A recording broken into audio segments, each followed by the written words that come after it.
Alright, and pagdating sa pera, ito guys, may mga magagandang this is, paldo-paldo. Pagdating sa pera, kasi for some of you, may mga magagandang offer na dadating sa inyo, lalo na kung meron kayong mga pending application. So, kunwari meron kang pending na ina-applyan or meron kang pending na kliyente na, sinusuyo or nililigawan kung kayo ay mga freelancer, mga sales, mga nasa sales, ganyan, yung matagal niyo nang nililigawan ng mga kliyente, mga big time clients ito. Mga kapiksi, you will hear from them, 'no, o kaya meron kang mga loan na nilalakad.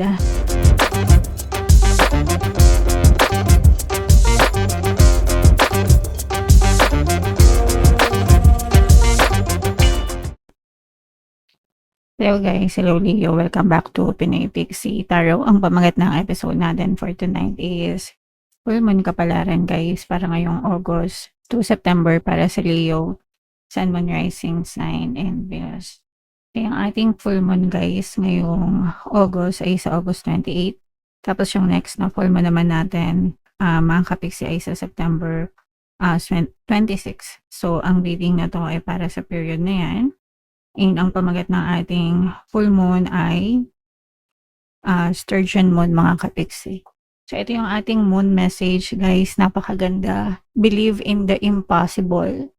Even in the word impossible, it says I am possible, mga kapiksi. So wala talagang imposible guys, no? You can be, do, and have anything that you want in your physical reality. Kahit ano, pwedeng-pwede nyong ma-achieve sa buhay guys, basta maging consistent lang kayo and mag-persist kayo. Ibig sabihin, wag kayong susuko, mga kapiksi, hanggang hindi napapasa inyo yung inyong mga desires.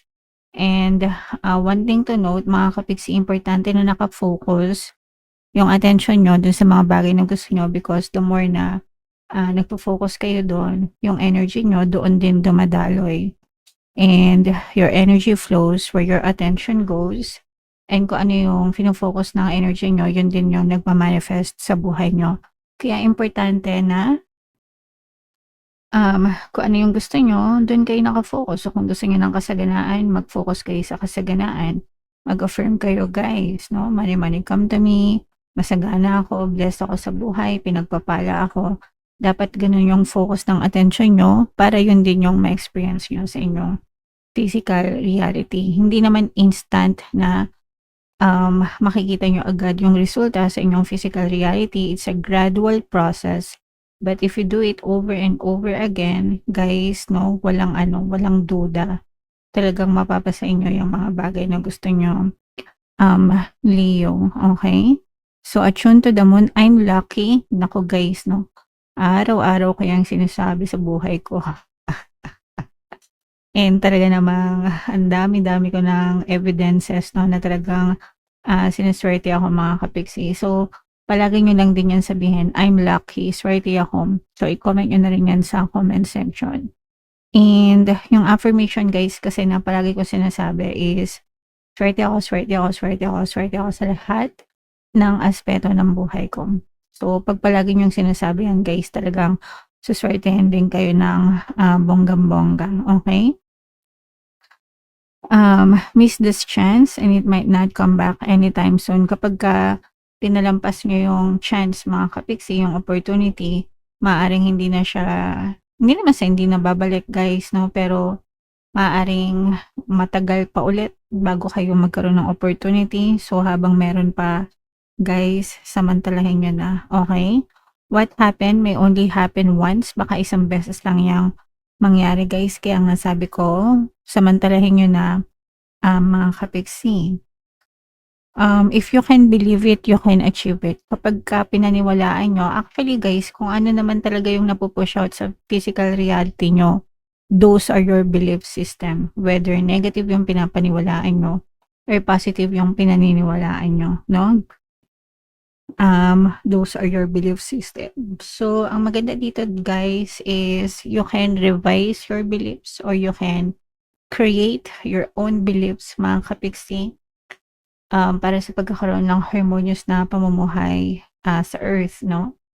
So, our belief system is composed of beliefs that were taught to us by our parents, diba? Kung paano tayo pinalaki, kung paano tayo lumaki, kung ano yung mga na-experience natin, but you can also create new belief system. Ibig sabihin puwede kang gumawa ng sarili mong belief system na magiging favorable para sa'yo, Leo. So, it's just a matter of belief and perception, guys, okey? Naintindihan niyo ba, guys? Comment down below if naintindihan niyo 'yan. So, shuffle natin 'to, guys. Habang shina-shuffle natin 'to, ito naman ay sa love, guys. Tingnan naman natin yung love message or love advice para sa inyo, Leo. Love your shadow. Yung shadow nyo, guys, yun yung dark side nyo, no? Accept and work with the flaws in yourself so you can learn to accept others as they are. So, wala naman taong perfect, mga kapiksi. Hindi ka perfect, hindi perfect yung person mo. Walang perfectong tao sa mundo, mga kapiksi. So, you should love your flaws and your shadow the way you love your self or your strength. So, lahat yan, guys, yung strengths nyo, yung weakness nyo, dapat alam nyo, and dapat you love yourself. And ganun mo din titingnan yung ibang tao, guys, no? Ibig sabihin, kung alam mo na hindi ka perfect, kung alam mo may mga pagkakamali ka, ganun din yung other person mo. So, you should love them and accept them for who they are as well, mga kapiksi. Alright? So, yeah. Comment down below if naka-resonate kayo dyan, guys. So, ito yung deck na gagamitin natin, mga kapiksi. So, shuffle natin to, guys. Habang sinashuffle natin to, ito yung sa reading nyo. Hanapin ko yung energy ng Leo at saka yung energy ng Moon. Habang sinashuffle ko to, guys, panoorin nyo muna yung video natin regarding sa ating paano mag-manifest ng abundance video course. Kapiksi, sawa ka na ba sa mga struggles at hirap sa buhay mo? Masipag ka ba at masikap sa buhay ngunit hindi ka pa rin umaasenso? Ilang beses ka na bang nag-attempt mag-negosyo at mag-invest pero palagi ka pa rin nalulugi? Sa pagkakataon na ito ay maaaring may subconscious beliefs ka na nagiging balakid sa iyong pag-unlad at pagyaman. Introducing, paano mag-manifest ng abundance video course. Dito ay matututunan mong ma-overcome ang mga balakid mo para tuluyan ka ng umunlad, umasenso, sumagana, maging matagumpay, successful at maswerte sa iyong kabuhayan, pera, trabaho, negosyo, salapi at kaperahan ng bonggang-bongga. Dali, mag-send na ng email sa pinoypixie@gmail.com at simulan na ang iyong pagyaman ngayon. Alright, so sa lahat ng gusto mag-apply ng mga courses, guys, naka-flash sa screen yung mga available courses natin sa ating channel. Sa mga interesado, guys, mag-send lang kayo ng email sa pinoypixie@gmail.com. And sa mga naghahanap ng pampaswerte, guys, meron tayong money shaker trident, guys, no? Super late na bote lang nito pero super effective, guys, and super powerful. At saka ito. So, ito yung ating WhatsApp number, mga kapiksi. Chat na lang ako dyan, guys. So, Leo, kayo ay na-represent ng King of Swords dito sa spread na to, guys. Fire sign ay na-represent ng sword suit. This is both positive and negative. For some of you, guys, mag-ingat kayo sa mga chismisan, mga kapiksino, kasi maaari kayo magkaroon ng mga conflict, pagtatalo with another person. Pwedeng chismisan sa trabaho, sa workplace, sa mga kapitbahay, sa mga kaibigan minsan, no? May mga GC pala, tapos baka ma-wrong send, ganyan. Mga siraan, no? Mga kapiksi. So, mag-ingat. And huwag nyo nang gawin, guys, kasi hindi maganda, no? So, huwag nyo nang gawin yung mga siraan-siraan na yan, kasi maaaring mag-backfire sa nyo yan, mga kapiksi. So, iwasan nyo yung mga ganyang klaseng chismisan, guys, okay? So, yun yung nakikita natin sa negative. Sa positive, ito yung mga brand new beginnings in terms of love. In terms of, parang yung iba sa inyo, guys, may mga plano, no? Meron kayong mga binubuong plano, no?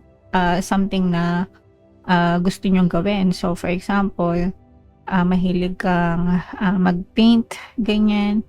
So, nagpaplano ka kung ano yung gagawin mo. Pwedeng nag-aaral ka, ganyan. Kung paano mo siya isisingit ba sa schedule mo. And eventually, guys, that's yung mga hobbies nyo, yung mga mahilig nyong gawin. So, kunwari, mahilig ka mag-paint, mahilig ka magluto, pinaplano nyo kung paano nyo siya i-integrate sa buhay nyo.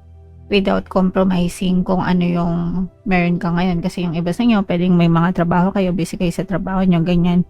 Pero gusto nyo pa rin gawin yung mga personal na gusto nyo gawin. So, pwedeng-pwede yan guys, as long as planuhin yung mabuti and i-manage nyo yung sarili nyo dun sa mga tasks ninyo para pwede nyo pa rin siyang gawin, mga kapixing. Okay? Alright. And pagdating sa pera, ito guys, may mga magagandang, this is paldo-paldo. Pagdating sa pera, kasi for some of you, may mga magagandang offer na dadating sa inyo, lalo na kung meron kayong mga pending application. So, kunwari, meron kang pending na ina-applyan or meron kang pending na kliyente na sinusuyo or nililigawan kung kayo ay mga freelance or mga sales, mga nasa sales, ganyan, yung matagal nyo nang nililigawan ng mga kliyente, mga big time clients ito, mga kapiksi, you will hear from them, no? O kaya meron ka mga loan na nilalakad, ganyan, makakatanggap kayo ng magandang balita, magandang good news, no? And pera ang dating nito sa inyo, pera ang dadalhin nito sa inyo, mga kapiksi. So, this can be another source of income, guys, no? Another source of income, or pwede rin ito maging parang puhunan mo, mga kapiksi. Parang mamumuhunan kayo, gagamitin nyo ito pang puhunan para mapaikot-ikot nyo, mapalago nyo pa yung inyong finances, guys. Okay? So, maganda yan. Paldo-paldo sa pera, mga good news sa pera, mga bagong offers, yan. I-mind nyo na yan sa comment section. Ito yung mga stress, mga kapiksi. This is more on yung mga hearsay nga, no? Yung sinasabi ko sa inyo na baka may naririnig kayong mga hindi magagandang chismis, ganyan. Pwedeng sa relationship with your romantic person or yung mga relationship sa mga kaibigan, kamag-anak, you're trying to save this. Pero parang ikaw lang yung nagsisave, guys. So, kunwari sa relationship nyo, sinisave mo yung relasyon mo, you're trying to fix it, pero parang ikaw lang yung nag-fix. Yung person mo, hindi siya cooperative. Parang baliwala lang sa kanya kahit anong mangyari, mga kapiksi. So, medyo mabigat ito sa inyo and medyo stressful, guys. Pero wag din kayong basta-basta magpa-apekto sa mga naririnig nyo, lalo na kung walang basihan, or even if may basihan, mga kapiksi, importante pa rin na mas makinig kayo dun sa person mo. Magkaroon ng tiwala kung ginawa mo na ang lahat at saka hindi pa rin masave, diba? Dun ka na magdesisyon. But for now, medyo stressful ito, medyo mabigat, guys, okay? Alright. Meron kayong mga mamamanifest na tulong pagdating sa pera, mga kapigsi.